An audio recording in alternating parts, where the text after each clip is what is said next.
Selamat malam pemirsa, TVku menghadirkan kembali kabar Jawa Tengah untuk Anda. Program berita ini juga dapat disaksikan melalui live streaming di tvku.tv/live.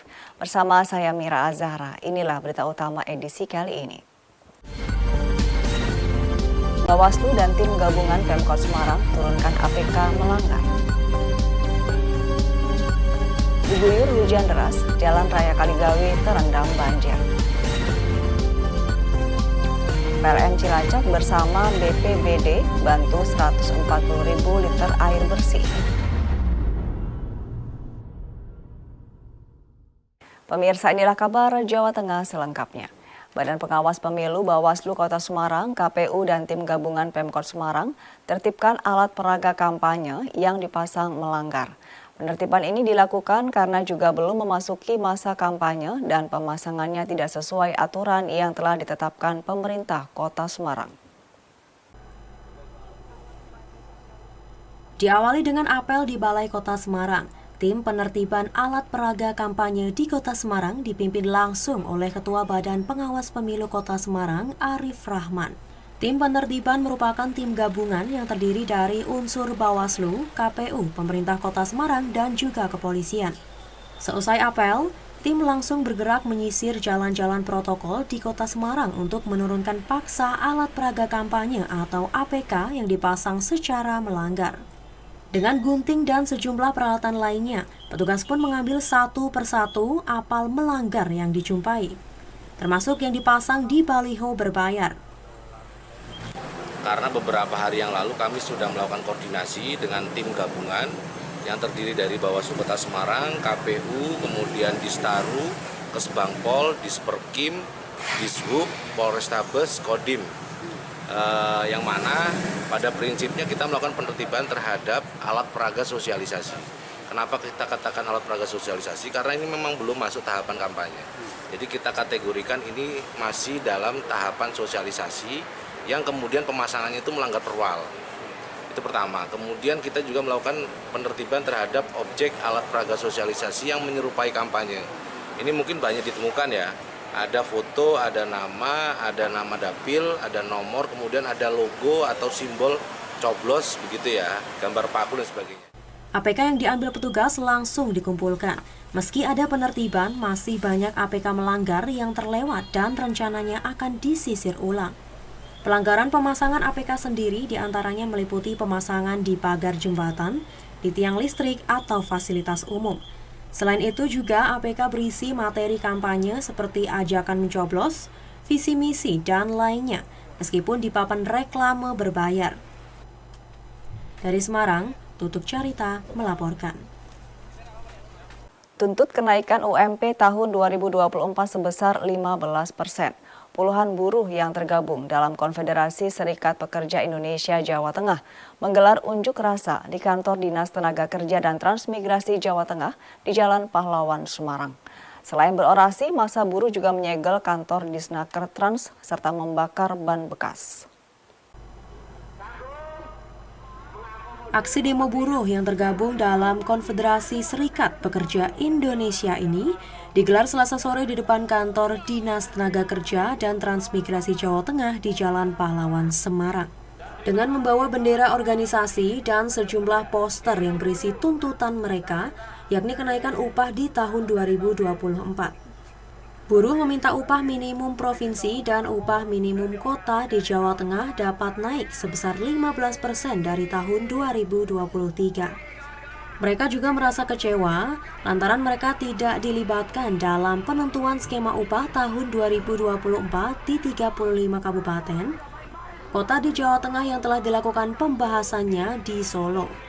Meluapkan kekecewaannya, buruh melakukan penyegelan kantor di Disnaker Trans Jawa Tengah dan melakukan pembakaran ban bekas. Hari ini kita menuntut kepada tiga tuntutan yang kami sampaikan. Yang pertama adalah naikkan upah di 35 kabupaten kota di Jawa Tengah tahun 2024 sebesar minimal 15%.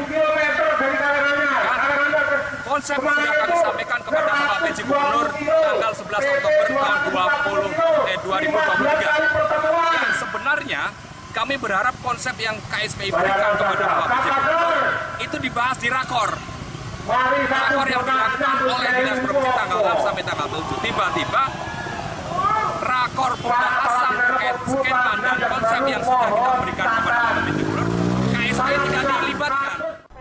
Buruh menilai upah di Jawa Tengah masih sangat rendah bila dibandingkan provinsi lain. Untuk itulah dengan kenaikan 15% diharapkan buruh semakin sejahtera. Dari Semarang, Tutuk Carita melaporkan. Diguyur hujan deras, Jalan Raya Kaligawe terendam banjir. Simak informasinya sesaat lagi.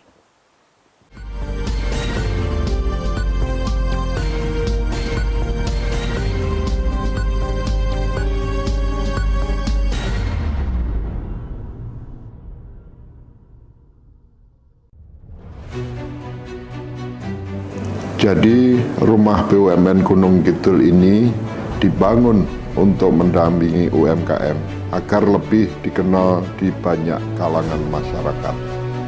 Salah satu dari 4 prioritas programnya adalah ekspor. Kemudian kami dapat tawaran dari PLN untuk mengikuti pameran di Pasar Senggol Turki. Untuk PLN kami menyampaikan yang pertama terima kasih atas kesempatannya selama ini. Jadi selama 2 tahun ini kami diajak untuk ikut pameran G20, kemudian kami diajak untuk kemarin pameran di Turki. Kami berharap rumah BUMN Gunung Kidul binaan PT PLN Persero dapat menjadi wadah bagi UMKM di Yogyakarta dan sekitarnya. Rumah BUMN Gunung Kidul dari Yogyakarta untuk dunia. Negara kita ini masih memerlukan sangat banyak dokter. Salah satu cara untuk melengkapi kebutuhan itu, maka pembukaan fakultas kedokteran perlu kita genjot dan optimalkan.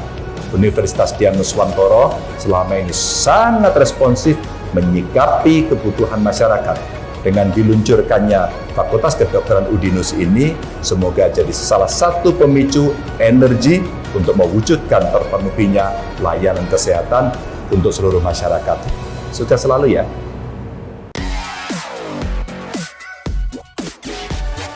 Latulip Active Series, Flawless Press Powder, Flawless Natural with UV Protection.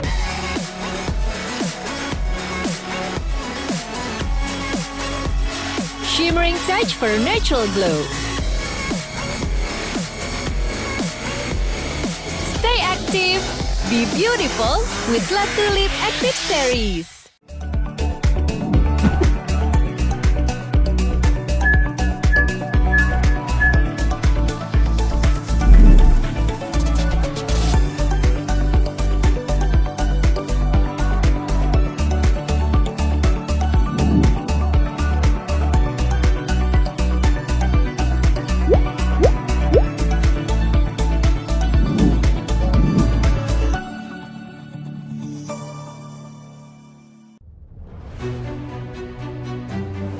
Jadi rumah BUMN Gunung Kidul ini dibangun untuk mendampingi UMKM agar lebih dikenal di banyak kalangan masyarakat.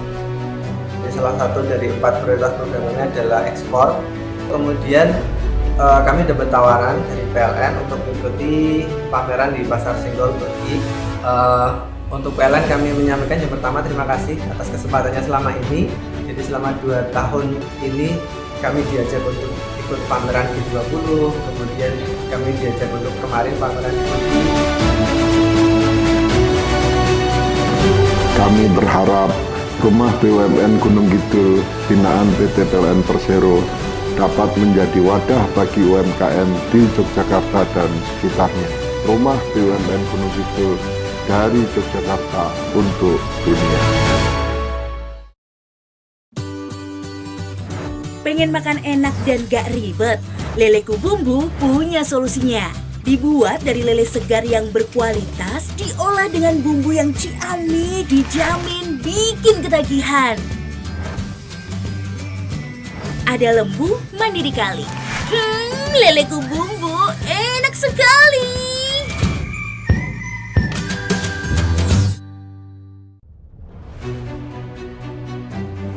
Jadi rumah BUMN Gunung Kidul ini dibangun untuk mendampingi UMKM agar lebih dikenal di banyak kalangan masyarakat. Salah satu dari 4 prioritas programnya adalah ekspor. Kemudian kami dapat tawaran dari PLN untuk mengikuti pameran di Pasar Senggol Turki. Untuk PLN kami menyampaikan yang pertama terima kasih atas kesempatannya selama ini. Jadi selama 2 tahun ini kami diajak untuk ikut pameran G20, kemudian kami diajak untuk kemarin pameran di Turki. Kami berharap Rumah BUMN Gunung Kidul binaan PT PLN Persero dapat menjadi wadah bagi UMKM di Yogyakarta dan sekitarnya. Rumah BUMN Gunung Kidul dari Yogyakarta untuk dunia.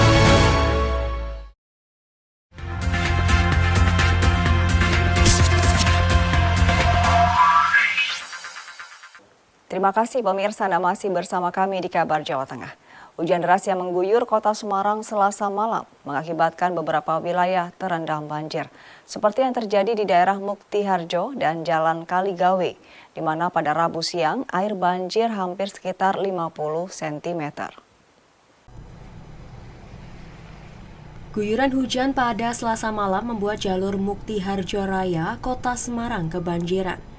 Banjir diperparah buruknya drainase atau saluran air di sekitar yang tidak bisa menampung debit air. Bahkan hingga Rabu siang jalan penghubung jalur Pantura yakni Jalan Kaligawe masih tergenang air dengan ketinggian kurang lebih 50 cm. Tingginya air banjir membuat aktivitas pengendara terganggu. Banyak warga yang putar arah mencari jalan alternatif lain. Sementara yang tetap nekat menerjang banjir, tidak sedikit yang terpaksa mogok di tengah jalan. Kedalamannya? Mau sampai lebih. Ini mau kemana? Kerja? Ya mau kerja. Nggak tahu masih jam berapa ini. Macet ya gini. Terus gini mas. Sementara itu, Ngatmidi, warga Kaligawe menjelaskan bahwa banjir sudah menjadi langganan di Jalan Kaligawe dan Muktiharjo setiap tahunnya saat hujan deras mengguyur. Untuk banjir kali ini adalah yang pertama kali terjadi setelah musim kemarau panjang. Ia berharap pompa yang ada dapat dimaksimalkan supaya banjir tidak terulang. Kalau banjir itu musiman, bulan November, Desember sampai Januari. Tuh, ini baru kali ini banjir. Tapi ini kan belum berapa. Terus kalau pertengahan Januari atau Januari, nah itu pasti. Kalau ada hujan loh mas, kalau nggak ada hujan nggak ada. Sebentar. Ya tergantung itunya apa itu, tergantung pompa. Kan sekarang zaman ini zaman pompa. Kalau pompanya lancar ya cepat sekali. Akibat banjir ini, Jalan Raya Kaligawe sempat mengalami kemacetan panjang. Dari Semarang, Tutuk Carita melaporkan.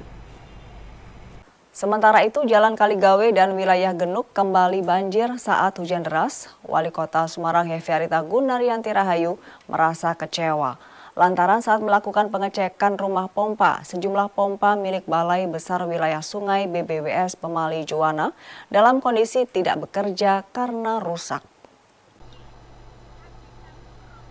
Didampingi jajarannya, Wali Kota Semarang Hefearita Gunaryanti Rahayu langsung melakukan tinjauan ke rumah pompa BBWS Pemali Juwana, menyusul terjadinya banjir di Jalan Kaligawe dan beberapa wilayah Genuk akibat hujan deras yang mengguyur kota Semarang Rabu pagi. 2 rumah pompa yang disambangi, yakni rumah pompa Kali Tenggang dan rumah pompa Kali Sringin. Dari pantauannya, Ita sapaan akrab Wali Kota Semarang ini mendapati 2 rumah pompa tersebut tidak bekerja maksimal. Di rumah pompa Kali Tenggang, dirinya mendapati hanya 3 pompa yang bekerja dari 6 pompa yang dimiliki. 3 pompa yang menyala itu pun bekerja tidak maksimal, sementara 3 pompa lainnya masih perbaikan. Hal yang sama juga didapati di rumah pompa Kali Sringin. Dari 5 pompa yang seharusnya bekerja, hanya 1 pompa yang menyala. Mendapati hal tersebut, Ita meminta kepada BBWS Pemali Juwana untuk serius mengatasi banjir di kota Semarang. Dan tadi malam saya menerima update bahwa wilayah Padiraya, kemudian juga pagi ini Kaligawe ini tergenang. Dan ternyata begitu saya cek di Kali Tenggang ini hanya pompanya hanya on 3. Alasannya yang 3 ini masih dalam perbaikan. Saya tadi juga menyampaikan kepala BPWS, kan kami ini dulu kan kita teman-teman juga dengar kan bahwa kita ini sudah persiapan terkait pengendalian banjir di akhir tahun biasanya. Mereka kota ini sudah mengeruk sedimen dan alhamdulillah yang di PJM itu yang di wilayah Walter Mongen itu sudah tidak tergenang. Yang tergenang itu hanya yang wilayah tarik untuk yang Kali Tenggang. Kali Seringin ini berjalan tapi juga sama yang harusnya 2 pompa karena sesuai dengan SOP elevasi ini baru hanya 1 juga pompa, sehingga ini masalah pompa ini menjadi juga persoalan serius. Untuk mempercepat penanganan banjir di Kaligawe, ITA juga telah memerintahkan Badan Penanggulangan Bencana Daerah, BPBD dan DPU guna menerjunkan masing-masing 1 unit pompa mobile untuk mengatasi banjir di Kaligawe Genuk. Dari Semarang, Tutuk Carita melaporkan. Pemirsa, PLN Cilacap bersama BPBD bantu 140.000 liter air bersih. Kami akan hadirkan informasinya usai jeda berikut ini.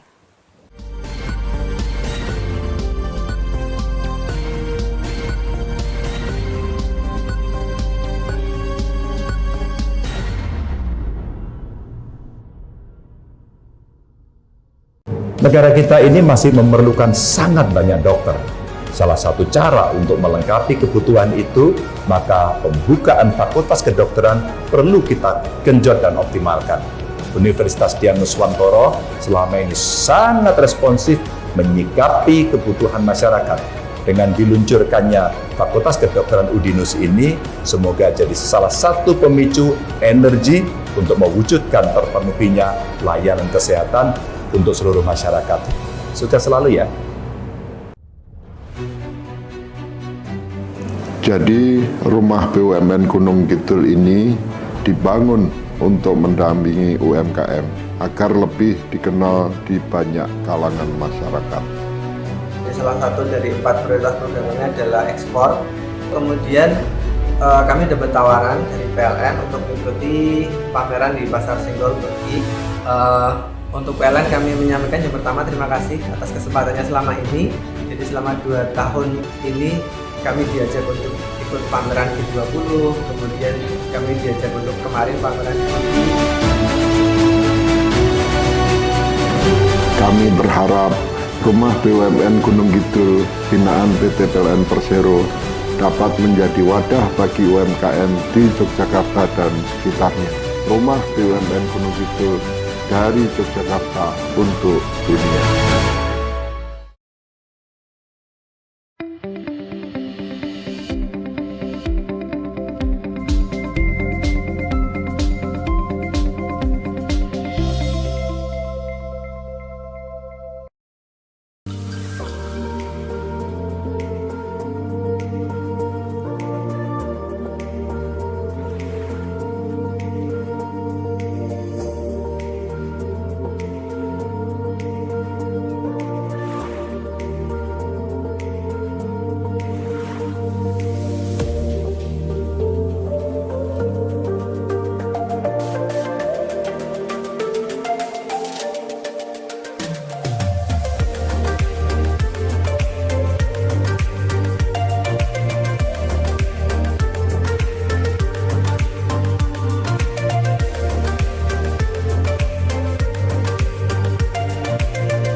Jadi rumah BUMN Gunung Kidul ini dibangun untuk mendampingi UMKM agar lebih dikenal di banyak kalangan masyarakat. Salah satu dari 4 prioritas programnya adalah ekspor. Kemudian kami dapat tawaran dari PLN untuk mengikuti pameran di Pasar Senggol Turki. Untuk PLN kami menyampaikan yang pertama terima kasih atas kesempatannya selama ini. Jadi selama 2 tahun ini kami diajak untuk ikut pameran G20, kemudian kami diajak untuk kemarin pameran di Turki. Kami berharap rumah BUMN Gunung Kidul binaan PT PLN Persero dapat menjadi wadah bagi UMKM di Yogyakarta dan sekitarnya. Rumah BUMN Gunung Kidul dari Yogyakarta untuk dunia.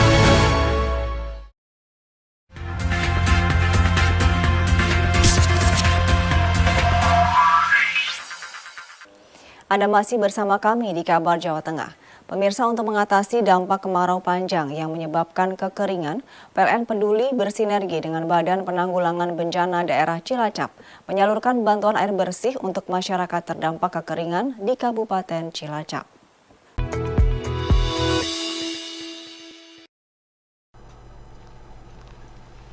Bantuan air bersih yang didistribusikan kepada masyarakat sebanyak 140.000 liter dan disalurkan ke beberapa kecamatan antara lain Kecamatan Bantarsari, Kawunganten, Jeruk Legi, Kampung Laut, dan wilayah lain di Kabupaten Cilacap. Bantuan ini sebagai bentuk kolaborasi dalam kemanusiaan di Kabupaten Cilacap dan sekitarnya, di mana puncak musim kemarau di wilayah Kabupaten Cilacap diprediksi bakal berlangsung sampai dengan November 2023 dan akan berlanjut hingga awal 2024. Diharapkan bantuan ini bisa membantu masyarakat dalam menggunakan air bersih yang merupakan kebutuhan vital. Kami bekerja sama dengan BPBD, insya Allah akan memberikan PLN UP3 Cilacap akan memberikan sumbangan kurang lebih 20 tangki air kepada desa-desa di wilayah Kabupaten Cilacap, dan mudah-mudahan bisa bermanfaat bagi warga khususnya desa Rawajaya, Kecamatan Bantarsari, Kabupaten Cilacap. Kami berharap sumbangan kami yang mungkin nilainya tidak seberapa bisa membantu warga desa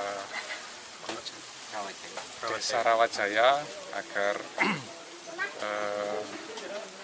bisa menggunakan air bersih ini sehingga terhindar dari penyakit atau mungkin hal-hal yang menyebabkan warga tidak sehat ya.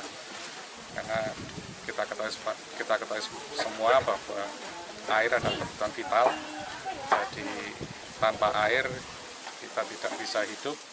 PLN sendiri memiliki anggaran TJSL yang salah satunya dialokasikan untuk bantuan air bersih. PLN berharap agar kolaborasi tetap berjalan agar dapat membantu masyarakat yang terdampak kekeringan. Dari Cilacap, Restu Indah melaporkan.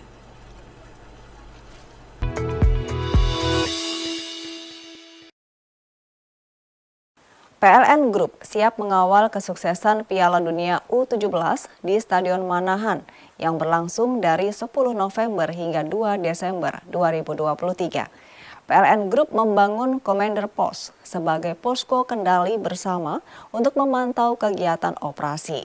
Dan pemirsa, berita ini sekaligus menutup jumpa kita di Kabar Jawa Tengah. Program berita ini juga dapat disaksikan melalui live streaming di tvku.tv/live. Saya Mira Azahra dan teman-teman yang bertugas mengucapkan terima kasih atas kebersamaan Anda. Selamat malam, stay safe, stay healthy, sampai jumpa.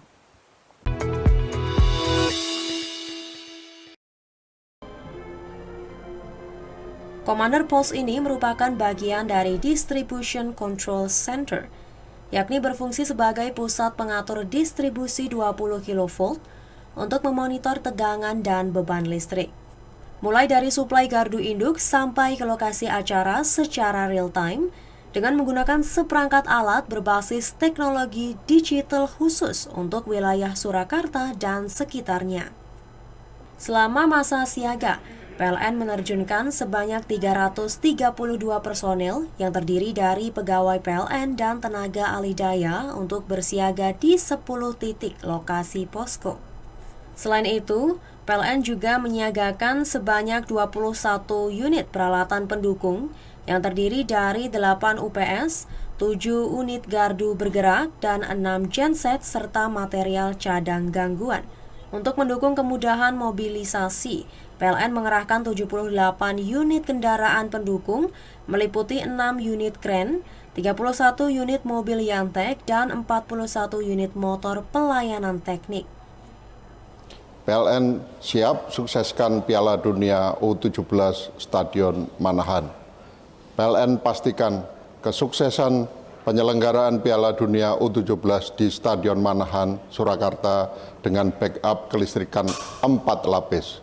Stadion Manahan di Surakarta, Jawa Tengah akan menjadi salah satu venue Piala Dunia U17 tahun 2023. Stadion ini akan menggelar 14 pertandingan mulai dari babak penyisian grup hingga final tanggal 10 November hingga 2 Desember 2023. Backup kelistrikan ada 4 lapis, yaitu penyulang dari 2 sumber kelistrikan, piranti uninterruptible power supply, 8 unit, dan total daya 1.900 kVA.